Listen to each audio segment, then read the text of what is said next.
नमस्कार, मैं श्याम। आप देख रहे हैं टीएफडी इंडिया न्यूज 24। टीएफडी इंडिया न्यूज 24 में आप सभी का स्वागत है। बिहार से जो खबरें आई, आज पूरा दिन बिहार में चकाचौंध था, क्योंकि प्रधानमंत्री मोदी भी थे और गृह मंत्री अमित शाह भी थे। आज नीतीश कुमार भी बिहार में प्रकट हुए थे, कई दिनों के बाद प्रकट हुए। लेकिन एक बड़ी महत्वपूर्ण बिंदु है कि क्या जो तस्वीरें आ रही हैं या जो चीजें राजनीति में बिहार में चल रही हैं जिस तरीके से, क्या हम यह मान लें कि नीतीश कुमार की जेडीयू पूरी तरह से हाईजेक हो चुकी है भारतीय जनता पार्टी द्वारा, या जेडीयू के ही कुछ ऐसे नेताओं द्वारा जो भारतीय जनता पार्टी से मिल गए? इसलिए भी यह जरूरी है क्योंकि अब राजनीति रही ही नहीं, अब षड्यंत्र और तानाशाह, यह दो चीजें राजनीति के अंदर हावी हो गई है। क्या? षड्यंत्र और तानाशाही, यह दो चीजें राजनीति में सक्रिय हो गई है इस वक्त। भारतीय जनता पार्टी का एक विधायक हो, भारतीय जनता पार्टी का दो विधायक हो, फर्क नहीं पड़ता, सत्ता चाहिए। किसी को भी तोड़ लो, किसी को धमका दो, डरा दो, कुछ भी कर दो, लेकिन सत्ता चाहिए। उसके लिए चाहे ईडी का इस्तेमाल करना पड़े, सीबीआई, इनकम टैक्स डिपार्टमेंट या सीआरपीएफ का करना पड़े, उसे के लिए पैरामिलिट्री फोर्स उतारना पड़े, ईवीएम उठा लेना पड़े, चुरा लेना पड़े, पलट देना पड़े, बदल देना पड़े, चुनाव आयोग को अपने पक्ष में बैठा लेना पड़े, मिलिट्री उतारना पड़े, लेकिन सत्ता चाहिए। यह बातें इसलिए कही जा रही है कि नीतीश कुमार ने अपने बेटे को आज मंत्री बना दिया, कैबिनेट मंत्री। बेटा पार्षद का चुनाव तक नहीं लड़ा, प्रधान वार्ड मेंबर का चुनाव तक नहीं लड़ा, लेकिन कैबिनेट मंत्री बन गया, सीधा उठा और आया, मंत्री बन गया। अभी निशांत कुमार को पार्टी में आए हुए, शामिल हुए 100 दिन भी नहीं हुए, लेकिन बन गए मंत्री, कैबिनेट मंत्री, और तीन मंत्रालय निशांत कुमार को मिले हैं। सवाल यह है कि क्या अब यह परिवारवाद नहीं है? अभी तक नीतीश कुमार एनडीए में एक नीतीश ही थे जो परिवारवाद से अलग थे। आखिरी क्षण में वह लेबल भी नीतीश कुमार ने ले दिया। अब तो शायद कुछ इच्छा बची नहीं होगी, लेकिन एक महत्वपूर्ण बिंदु यह है कि विजय सिन्हा जो नीतीश की सरकार में डिप्टी सीएम थे, उनका डिमोशन हो गया और निशांत कुमार का प्रमोशन हो गया। एक एक्सपीरियंस वाले नेता का डिमोशन और एक नए नवेले नेता का प्रमोशन। स्वास्थ्य मंत्रालय भी निशांत को मिला और भी 2 मंत्रालय। जेडीयू के अंदर नरेंद्र मोदी का या अमित शाह का इतना इंटरेस्ट क्यों है, इसे भी जरा समझने की जरूरत है। जैसा मैंने कहा कि नीतीश की जेडीयू हाईजेक हो गई, इसे अगर मैं बताऊं आप दर्शकों को तर्कों के साथ, तो नीतीश कुमार के पास 85 एमएलए और 12 सांसदों की ताकत है।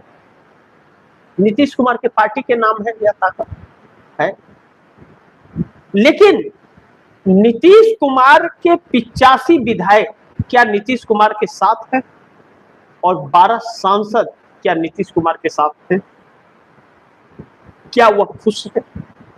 यह बड़ी महत्वपूर्ण बिंदु है। लेकिन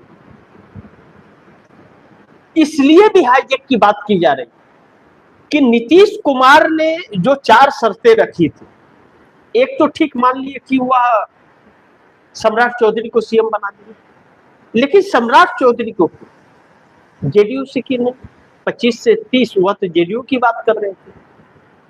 खैर छोड़ देते हैं नीतीश के बाद। नीतीश राज्यसभा क्यों गए और सीएम की कुर्सी क्यों छोड़े?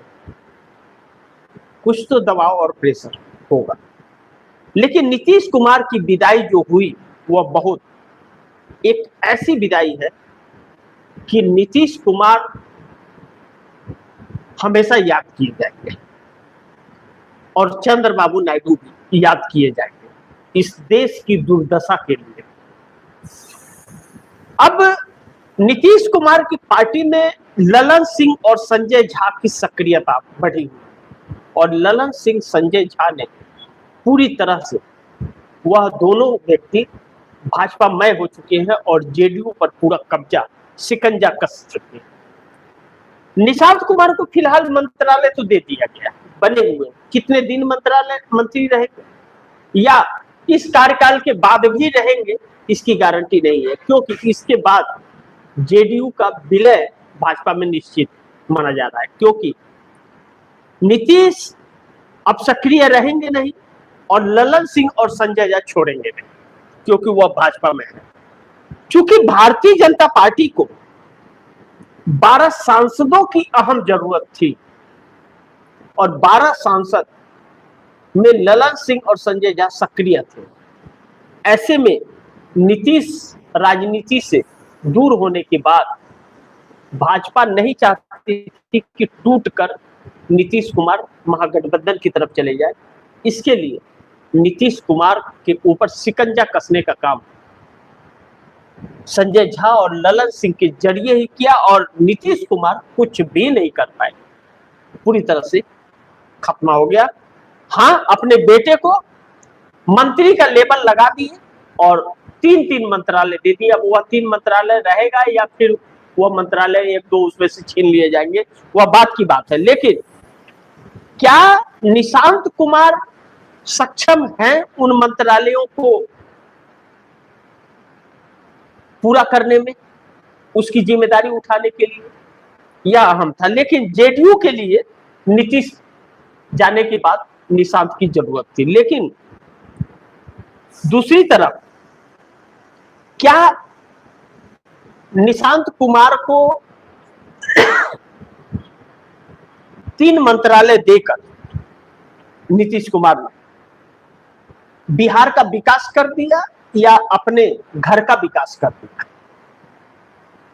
क्योंकि बिहार का तो खजाना खाली है, तो कम से कम बिहार का विकास नहीं किया तो बेटे का विकास तो आखिरी क्षण में जाते जाते कर ही दिया, 3 मंत्रालय दे दिया।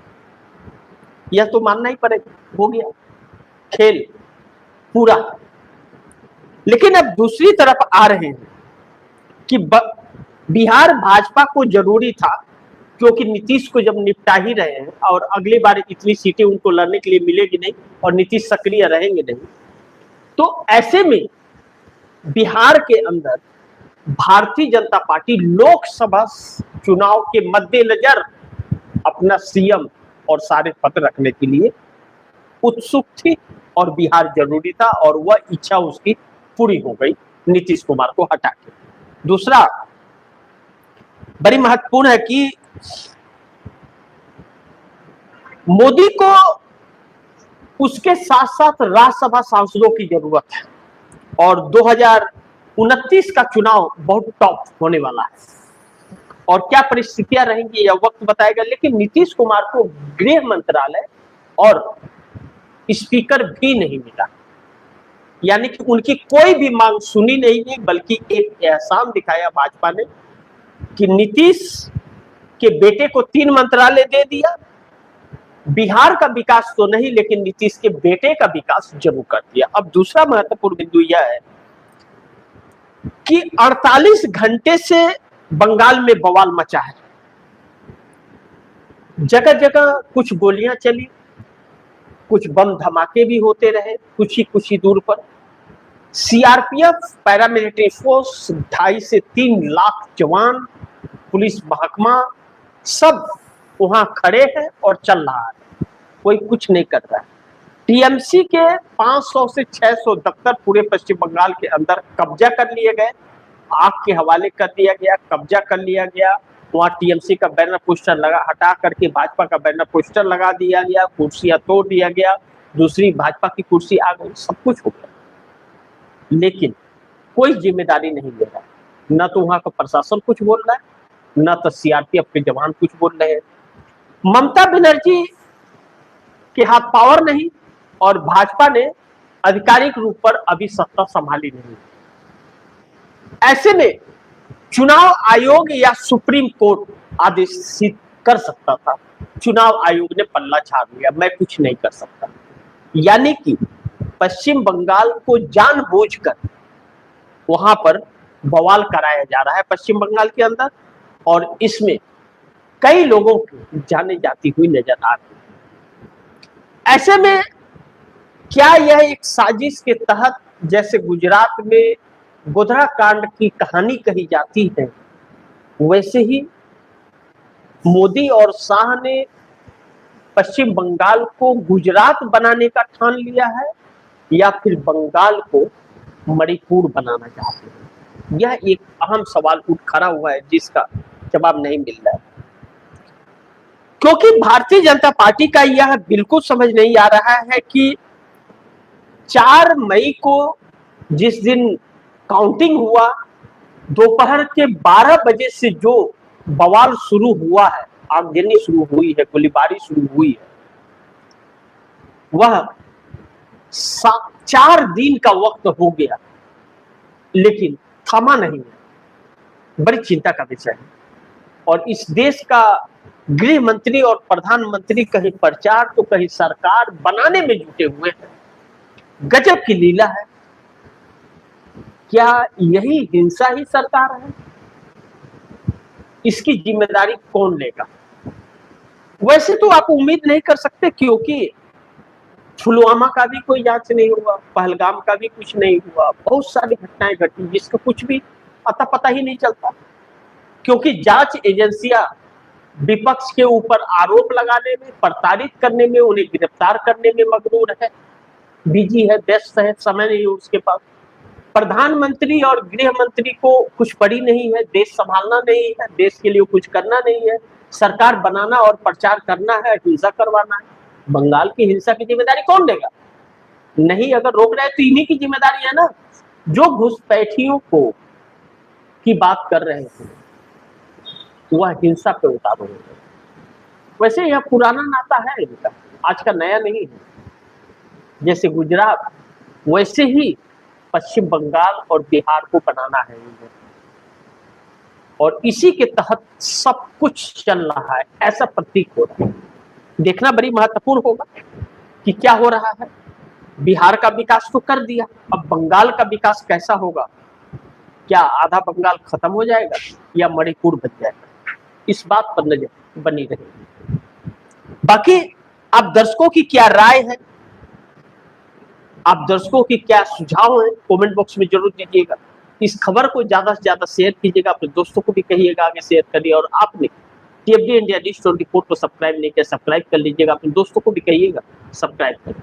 मिलते हैं अगली खबर के साथ, तब तक के लिए नमस्कार।